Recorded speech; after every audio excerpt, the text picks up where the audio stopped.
Okay, so you're standing in front of a piece that you said was one of your favorites. Why is it one of your favorites?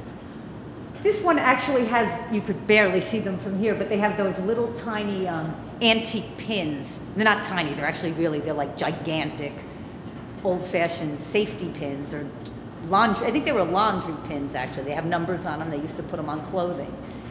And I just love the way this one came together.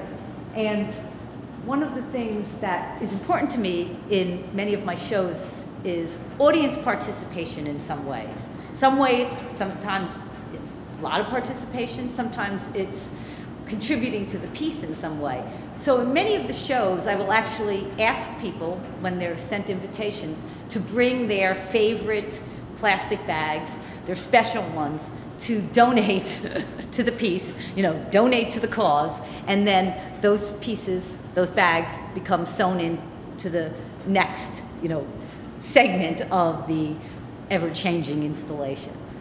So even though a bag may not have come from another country or may not be culturally significant to the United States in whatever way, you welcome any kind of donation, or are you looking for something specific? I tell people to give me their good ones, because there's so many plastic bags, and a lot of people, knit and crochet with those and make really cool stuff. In my case, I'm often combining the more mundane with the, more extraordinary ones. But in the end, I still use really formal characteristics that you would use when creating a design or creating a sculpture, where I really do care about, the combination of color, the forms, the shapes, in a very formal way, even though when you look at this, and actually most of my work, it looks extraordinarily informal, but every single thing is considered down to the last detail. So when I put bags next to each other, I don't want them to look like, the t-shirt shop on the boardwalk, which is what some of these colors could look like. They could just be horridly garish. I'm actually still caring about some formal things, which is how the colors work with each other. Do you do visual jokes and puns and things like that? Yes, sometimes. And then, once in a while, those things happen by accident. I mean, I catch them when I decide whether or not I'm going to keep them there. But sometimes, as I'm laying things out, suddenly it happens. And you're like, bingo, this is great. What a great combination. But it's also very considered. And that's the fun part of it. I love how everybody thinks the work is just casual.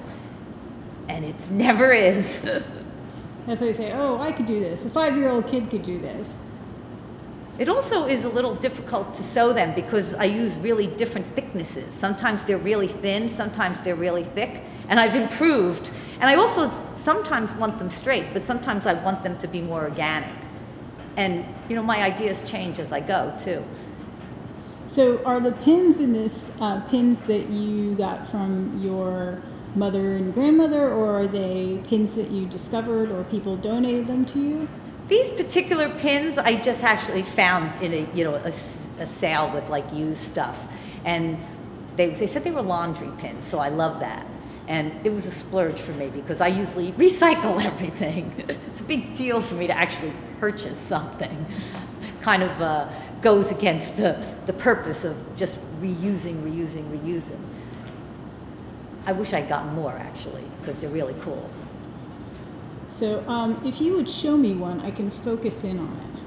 Because I don't think I was able to find one when I was looking close up. So see where there's two panels that connect? There's a big tomato, a yellow tomato. Yep. That's a supermarket in Italy. That's actually a very common bag there. Right below it is the next panel. Oh, okay. And there's these goldish looking things.